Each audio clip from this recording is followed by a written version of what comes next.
I've got to do a little video on Liverpool at the end. I've done a quick minute reaction, but I'm going to do a longer considered Liverpool piece once I get back upstairs. Me, it is your humble scribe. So Kiddo's going to go down into the death zone and see what he can get.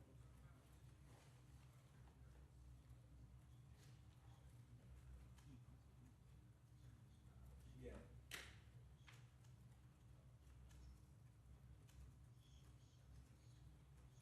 Yeah. Tipped his cap. Tipped his cap.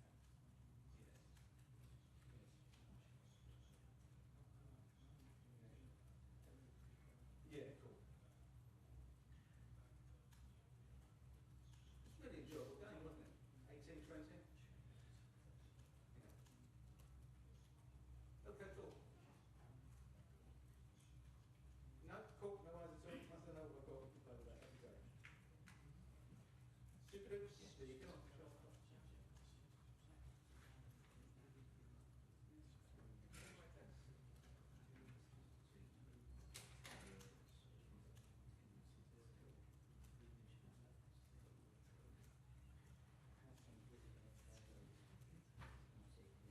Leading by 1 now, I think the chef is leading like a large testing show.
Okay, everyone, if you could raise your hand if you'd like to ask a question, and then we'll get Grace to bring you the mic.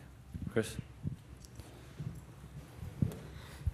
Arne, it must be disappointed to come here again and lose. I mean, what do you think was the main issue today? The main issue, I don't think there was a main issue unless if the other team misses 2 penalties and you still lose within 5 penalties, that of course doesn't help. But I think in general, it was a game where we twice came 1-0 up, 1 goal up. And in my opinion, we controlled the game till the moment they scored the 2-2. And then all of a sudden, although we still had 1 big chance for Mo Salah, but we could have lost it in the end as well. But till that moment of the 2-1, I think there was every reason for me to expect that we would win this game. But after the 2-2, we were maybe lucky that we could go to penalties. Is it something you've learned from today? It has been, even though you've not come away with the win, but you've learned something to go into the season with. Yeah, but that's not something new. I think in the whole preseason we saw how that we are able to create more and we're more comfortable on the ball. We create more opportunities, chances. We dominate maybe even more. Last season we had a lot of ball possession, but that didn't always lead to promising situations. Now we are better in creating and getting promising situations than we were, in my opinion, throughout the whole last season. But the other side is also true that we've conceded 4 against Milan, 1 against the Japanese team, 2 against Bilbao, and again 2 today. And what made us a margin of 1 goal, and that had mostly to do with us keeping a clean sheet or as a maximum conceding 1 goal. Today we scored twice against Palace. Last season we were not able to do that once. We beat them 1-0 and we had a draw 1-1 at Anfield. So that's the positive, but conceding 2 against a good team, by the way, that has made it really difficult for everyone last season, and I'm expecting them this season again. A lot of balls passed into our last line, and a lot of crosses. For me, I felt that we didn't give away that many chances till they scored a 2-2. Then they were threatening us more. Hi, Arne. What was your message to the team at full time? Obviously, when you go 2-1 up, and then it goes back to 2-2, but at full time, and you know it's going to be decided through penalties. What was your message to the team then? Before we took the penalties? Yeah, before the penalties. There was not a big message. It was just making sure that everybody was calm and not distracted. So to take their penalty, and it was quite clear which 5 were going to take it. So then it was only the following order that we had to decide. And that's what we did. And then it's, for the players to get their focus for the penalty, and that's what they did. It was quite clear from the first second who would take it. There was no distraction. But that didn't lead to us scoring all 5. Hi, Arne. The tribute to Diogo was sadly obviously cut short by a minority of Palace fans. Were you disappointed? Were you saddened by what happened there? No, I'm a positive person, and if I look at the respect that has been paid to them both from everywhere around the world, this is what I have in my head, and then I think this must be. I don't think this was planned, or this was the idea of the fan that made some noise. Maybe he wasn't aware of the fact that it was the minute of silence. He was just still happy and tried to cheer for his team, and I think then the fans of Palace were trying to calm that person or those persons down. So I don't think he had a bad intention, the guy or people that made noise. Then they tried to calm him down, but that was a bit noisy as well. And then our fans reacted on, hey, what's happening here? So I don't think there's a bad intention to it, because the fans of Crystal Palace and everywhere around the world have played huge respect to Diogo and Andre. And this was, I think, unlucky, or I can't find the right words, but I don't think there was a bad intention in it. And we will see Friday when Bournemouth come to our stadium how respectful that's going to happen, because then it's also 1.5 months ago, I think, 5 weeks ago. So that's why maybe this fan who was just so happy for them to be here in the Charity Shield, that he forgot in a second.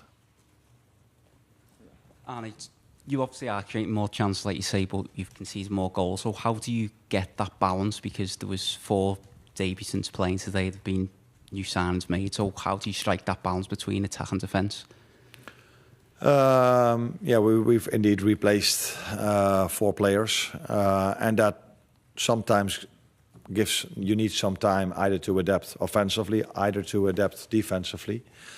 But against Bilbao, we didn't concede one chance at all, maybe one, I don't know, but we've conceded 2 set pieces, which are also a big part of football, but that's not from open play. I don't feel we conceded that much today, but again, conceded 2 goals because the first big chance they got that resulted in the penalty. Maybe I forget a few chances, but it felt to me that in the 78th minute, that was their second big chance of the game.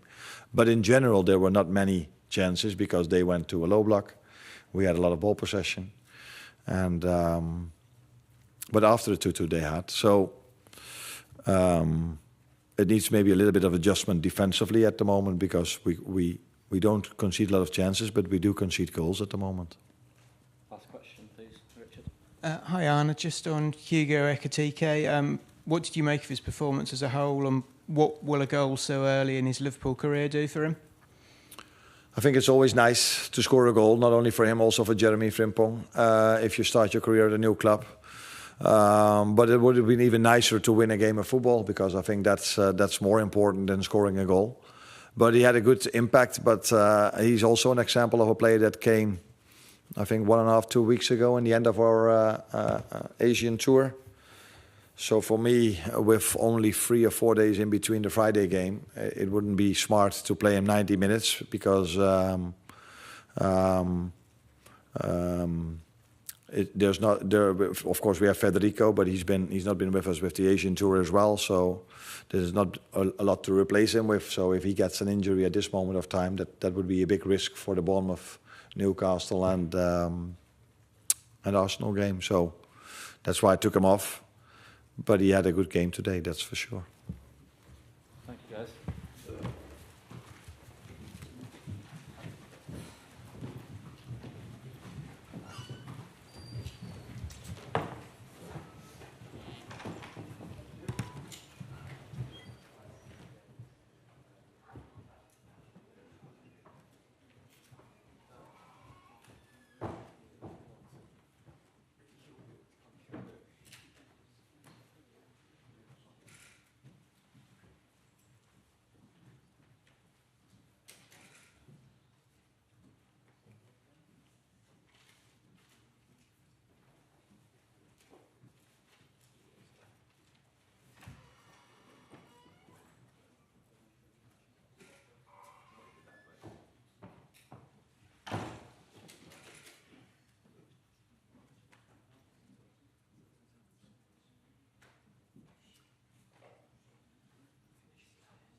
Okay, hello everybody. If you put your hands up if you've got a question and we'll give you the mic. Martin, thank you. Palace have had a long wait to come to Wembley and win things, and now you've done it twice in 3 months. Was today in some ways a sign of where you've gone as a club and as a team, because you could have been blown away in the first 10 minutes, and yet the longer the game went on, the better you were? I don't agree that we could have been blown away in the first 10 minutes. The first shot was the first goal, so but the reaction was great, and because you also, first game playing Liverpool, first chance they score, or first shot they score. The reaction was great because then we played forward. We played most of the time in their half and scored the equaliser. And then without the chance, we were 2-1 down. And the reaction was great again. And at halftime, we said, we stick to our plan, we keep calm. We know that we will get a few chances, and then it's okay, score from it. We know that we can score, and we will get the situations. Players did it, had the confidence, had the belief.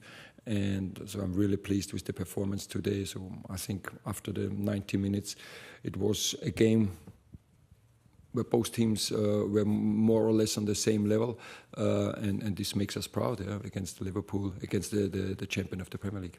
You see the celebrations of your fans again.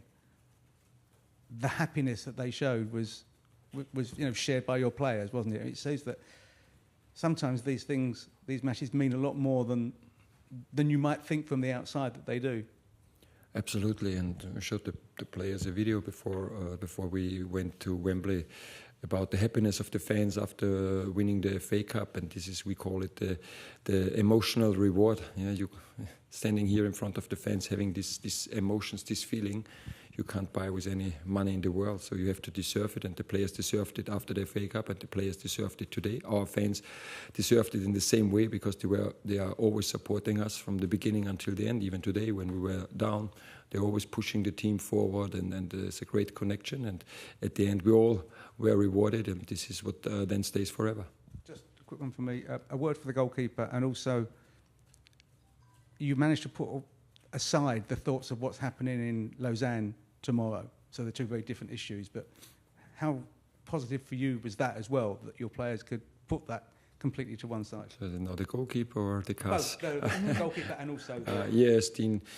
We know that Dean is a great goalkeeper. He saved he cleared many chances for us, supported us, and also there's also a lot of work behind. For example, the day before the meeting in the hotel with the analysts, with his goalkeeping coach, they went through all the penalty takers from Liverpool, and he's well prepared, and then he has the confidence, I think, that he can save the penalties. He showed it.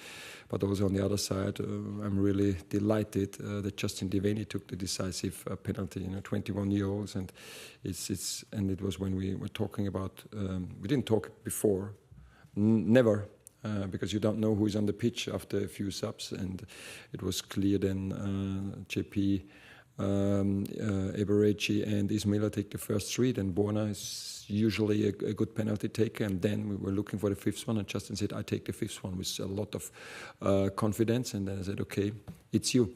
And I think he showed it, and this is how we want to be. Yeah, take responsibility, never be scared or be worried or concerned that you can make a mistake, because this is football, and so this is what really many positive things today. Thank you. Just on Mark Gay, was it a serious injury that he's come off? Cramp. Just cramp, okay. Okay, gentleman there at the back, just towards the back there. Thank you.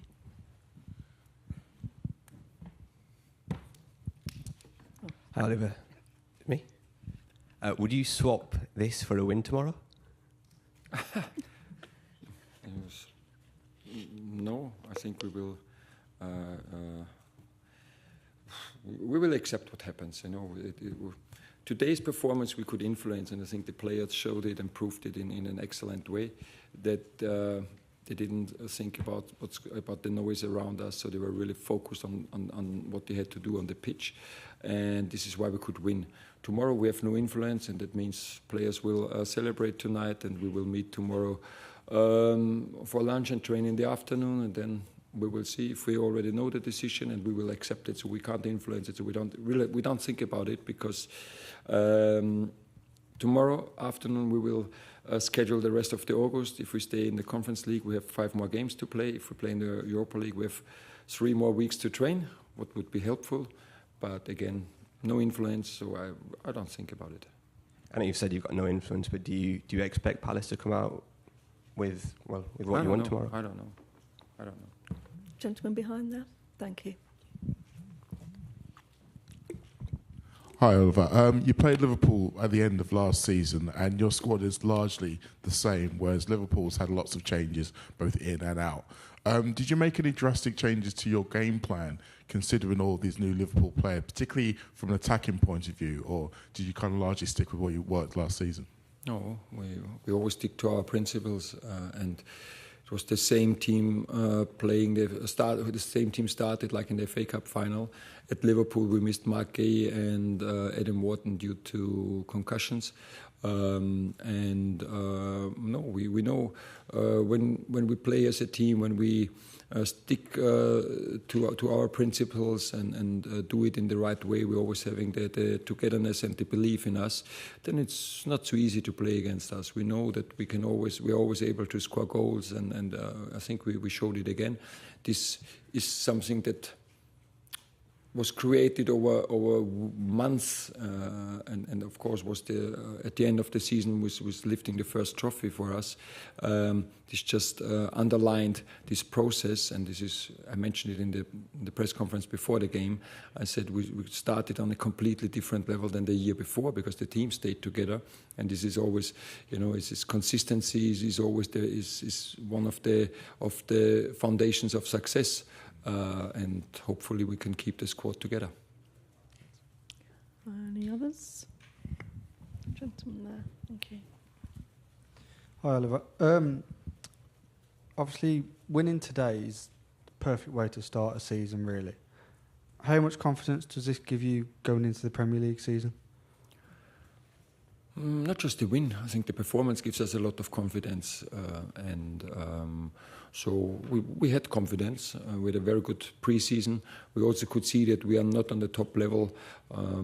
We didn't expect it. For example, Chris Richards is just in training for 2 weeks because he played the Gold Cup with the USA.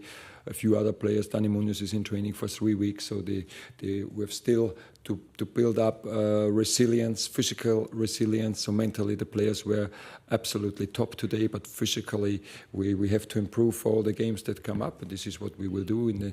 Therefore you need a rhythm of games, you need training rhythm, not just for 2 or 3 weeks, really over weeks and months, and this is what we started. But of course always winning something, being competitive against the champion gives you confidence, and this is what we will take from today's game. Thank you. Rachel from PA.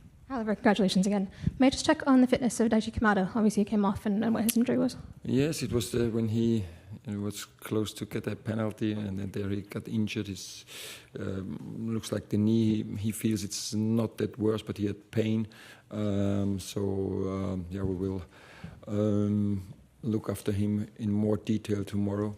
And then let's see, of course. But it looks like it's not that serious, but it could be that he misses maybe 1 or 2 games. So. Cheers, thanks. And also, I know you don't like singling out individual players, but Saar really likes to score at Wembley, it seems. What is it about him that allows him to kind of rise up to these kinds of occasions?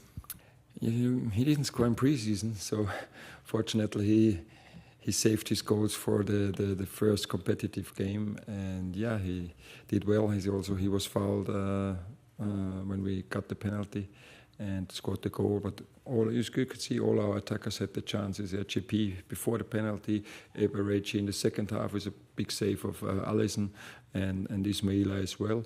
And we know that our 3 attackers, we will bring them into situations where they can score. And today it was JP and Ismaila, and the others will follow.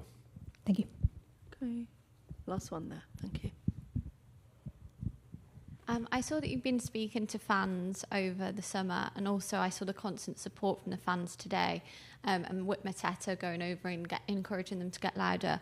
I was going to say, do you think that Crystal Palace has an advantage, or perhaps you were doing more to connect with your fans that is giving you that belief in these matches, and maybe other clubs can learn from the connection that you have with your fans?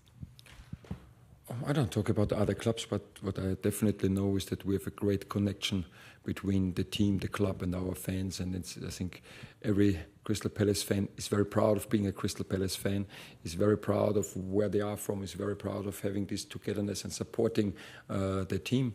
And every player is, what I can tell you is every player is very proud, wearing the Eagle shirt and playing also for our fans. And I mentioned it after the FA Cup, and this is really my honest belief, is you know, we could give them hours where they forgot all the stuff what they are having in their real life, because in the football is sometimes like a bubble, and it's the same. You know, I said what really we're talking today about is like you go to a musical or theater and you want just enjoy 2 hours and forget all the stuff around it, and this is what we can deliver to our fans, and I think this is what they appreciate. And we never promise that we win a game. This is what we can't promise, but I think what they appreciate, and this is why the connection is so close, they appreciate that the team always gives 100% for Crystal Palace, for the Eagle, and tries to win the game. And I think this is the feeling everybody has. It doesn't always happen, but then it's not a problem, yeah. And I think this is where we is also a foundation of our success. This togetherness, this spirit, and this is not just the players or the staff. It's really the whole club where the fans are involved. Thank you very much. Cheers, everyone. Thank you. Thanks. Okay. See you soon.